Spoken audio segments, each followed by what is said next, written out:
Hello, this is Mahua Moitra, Member of Parliament from the All India Trinamool Congress. Today, the 25th of July, is a red letter day in India's democracy. It is a day in which the young of this country, the Gen Z, as they like to call themselves, the youth, the brave, the courageous, the unafraid, have managed to do what none of us have been able to do in the past 12 years, which is bring this government, bring this fascist, arrogant government to its knees and show them that the real power still lies with the people of India. It doesn't lie with Narendra Modi. It doesn't lie with his cabinet. It doesn't lie with his fascist thinking. It doesn't lie with Delhi police. It doesn't lie with the central armed police forces. It lies with the people of India. And when the young people of India chose to exercise their power, everybody has to bend. So this is fantastic. Thank you, thank you, thank you for sticking it out, for showing such courage. This is only the beginning. A few of the demands have been met. Narendra Pradhan has resigned. The families of the 20 NEET victims who have committed suicide are to be compensated. No action is to be taken against the protesters who were protesting on the streets, and especially on the 20th of July. No FIRs which had been done have to be taken back. But most important, what remains?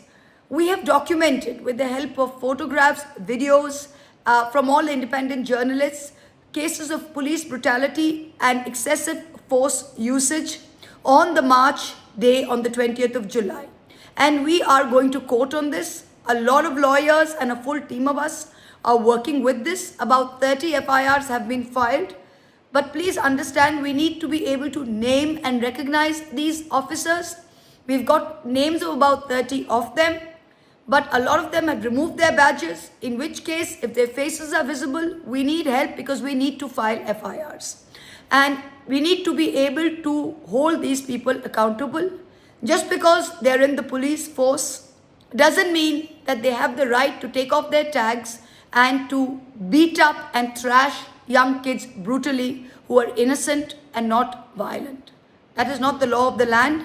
And any police officer, any CAPF officer who is doing this is breaking the law of the land and will be held accountable, and we will hold them accountable even if the government doesn't. So this is the next step. Please DM us all these photos. We've already got a big pile, but we're working with lawyers. We need names. Help us in recognizing names of all these officers who have engaged in conduct which is excessive force.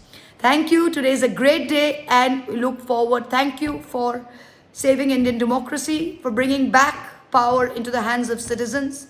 And love you, children. Bye.